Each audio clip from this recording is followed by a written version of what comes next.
ناظرین، اسلامی کیلنڈر کے لحاظ سے 14ویں صدی ہجری کا آغاز کا پہلا دن اسلامی دنیا عالم کے لیے انتہائی افسوسناک اور غمگین دن تھا۔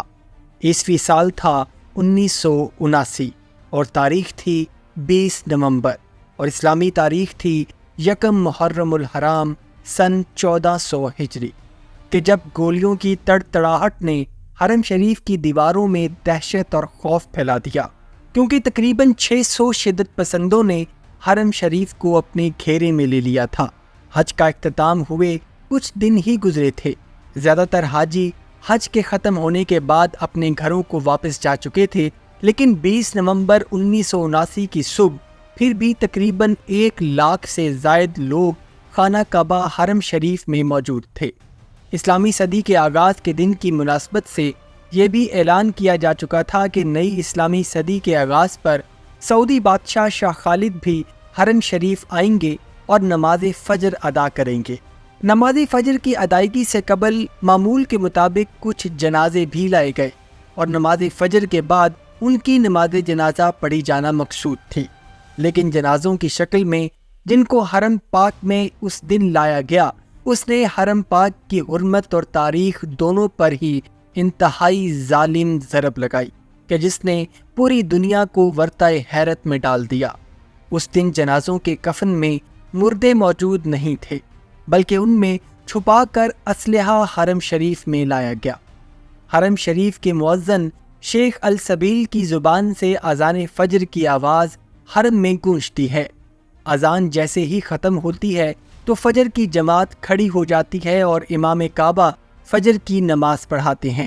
ابھی امام کعبہ نے سلام پھیرا ہی تھا کہ چاروں اطراف سے گولیوں کی تڑتڑاہٹ نے سب کو خوف میں مبتلا کر دیا۔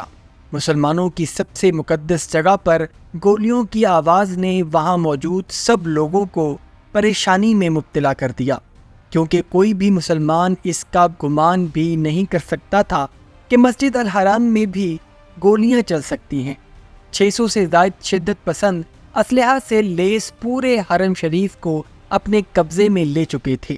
اللہ کے گھر میں گولیاں چلنا ایک بہت بڑا گناہ سمجھا جاتا تھا، اسی لیے اس وقت وہاں موجود پولیس فورس کے پاس بھی بندوق نہیں بلکہ لکڑی کے ڈنڈے ہوا کرتے تھے۔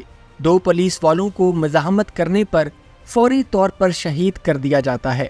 وہاں موجود لوگوں میں بھگدڑ مچ جاتی ہے اور لوگ حرم شریف سے باہر بھاگنے کی کوشش کرتے ہیں، لیکن حرم شریف کے سب دروازوں کو بند کر دیا جاتا ہے۔ لوگ پریشانی کے عالم میں کچھ بھی سمجھ نہیں پاتے کہ حرم جیسی پاک جگہ پر آخر گولیاں چلانے کا مقصد کیا ہے، یہ لوگ کون ہیں اور کیا چاہتے ہیں۔ اسی دوران ایک دبلا پتلا 45 سالہ شخص جس کے بال کالے اور کندھوں تک لمبے تھے، شلوار ٹخنوں سے اوپر تھی اور نام تھا جہیمن العتیبی، وہ امام کعبہ سے مائک چھین لیتا ہے اور اپنی باتیں بولنا شروع کر دیتا ہے اور کہتا ہے کہ میرا نام جہیمن العتیبی ہے، اگر کسی نے بھی ہتھیار اٹھانے کی کوشش کی تو چاہے اس کا تعلق سعودی حکومت سے ہی کیوں نہ ہو، اس کو قتل کر دیا جائے گا اور رحم کی کوئی گنجائش نہیں ہوگی۔ اس کے ساتھ ایک مسئلہ یہ بھی تھا کہ اس وقت مسجد الحرام میں جو 1 لاکھ سے زیادہ لوگ موجود تھے، وہ 90% غیر عرب ممالک یعنی پاکستان، بھارت، بنگلہ دیش، افریقہ وغیرہ سے آئے ہوئے تھے جو عربی نہیں تھے۔ لہٰذا جہیمن العتیبی جو کچھ بول رہا تھا وہ وہاں زیادہ تر لوگ سمجھ نہیں پا رہے تھے کہ آخر چل کیا رہا ہے اور یہ شخص کہہ کیا رہا ہے۔ شدت پسند اس مسئلے کو بھی بخوبی جانتے تھے، لہٰذا انہوں نے وہاں موجود ایک ایسے شخص کو چنا جس کا تعلق پاکستان سے تھا لیکن وہ عربی بھی بولنا جانتا تھا، اور افریقی ممالک کے لیے انگریزی بولنے والے شخص کو چنا گیا۔ لہٰذا ایسے لوگوں نے عتیبی کی باتوں کو ٹرانسلیٹ کر کے لوگوں تک پہنچایا، تب جا کر لوگوں کو حالات کی سنگینی کا بہتر اندازہ ہوا۔ جہیمن العتیبی پھر لوگوں سے خطاب کرتا ہے اور کہتا ہے کہ سب لوگ بیٹھ جاؤ اور سنو، مکہ، مدینہ اور جدہ یہ سب شہر اب ہمارے قبضے میں ہیں۔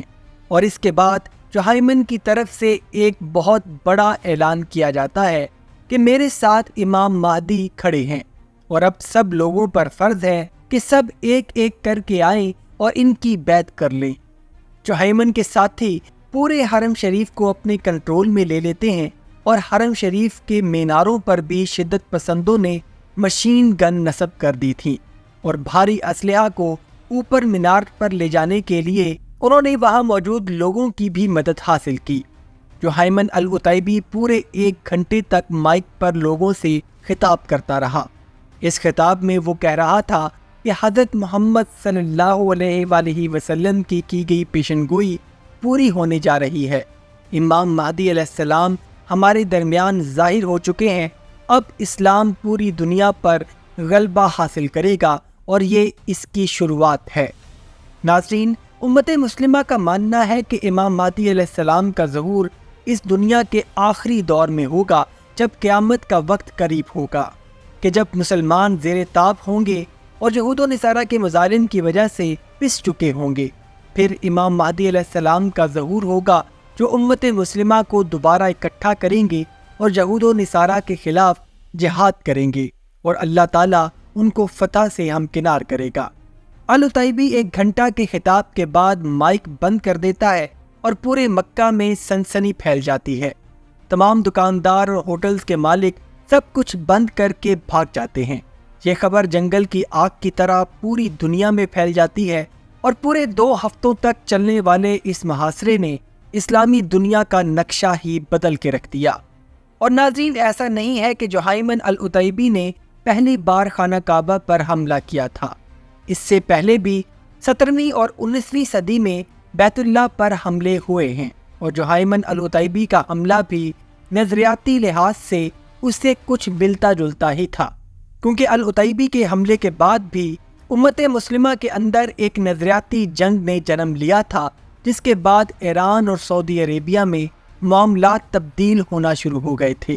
سعودی عربیہ کی فوج نے شدت پسندوں سے حرم کو آزاد کروانے کے لیے اپنی کارروائی کا آغاز کیا۔ کیونکہ حرم شریف کے داخلی راستے مکمل طور پر بند تھے، لہٰذا پیراٹروپرز پیراشوٹس کی مدد سے رات کے وقت حرم شریف میں داخل ہوئے۔ سعودی انتظامیہ نے آپریشن سپورٹ کی خاطر حرم شریف کی بجلی کو بند کر دیا تھا۔ سعودی حکومت نے فرانس کی elite police tactical unit GIGN سے مدد کی اپیل کی، لہٰذا اپیل پر فرانس حکومت نے GIGN کی ایک ایڈوائزری ٹیم اور آپریشنل اکوپمنٹ سعودی عربیہ روانہ کیا۔ اس آپریشنل سپورٹ اکوپمنٹ میں خاص قسم کی ٹیئر گیس اور لیتھل کیمیکلز موجود تھے۔ آپریشن کا جب آغاز ہوا، شدید لڑائی کے بعد جہیمن العتیبی نام نہاد خود ساختہ امام مہدی محمد القحطانی اور دیگر ملیٹنٹس نے خود کو مسجد الحرام کی بیسمنٹ میں چھپا لیا تھا، جس کے بعد فرانس کی دی گئی ایک خاص کیمیکل گیس اور کیمیکل چھوڑے جانے کے بعد جہیمن العتیبی نے ہتھیار ڈال دیے۔ جہیمن العتیبی سیلف کلیمڈ امام مہدی محمد القحطانی سمیت 68 شدت پسندوں کو زندہ گرفتار کر لیا گیا، جس کے بعد سعودی حکومت کی جانب سے سب کا سر قلم کر دیا گیا۔ اس حادثے میں 11 بے گناہ حاجیوں کی بھی شہادت ہوئی اور 109 حاجی زخمی بھی ہوئے۔ حرم شریف میں ہوا یہ دلخراش واقعہ تاریخ کا حصہ ہے اور ایک سیاہ دن کی صورت میں یاد رکھا جائے گا۔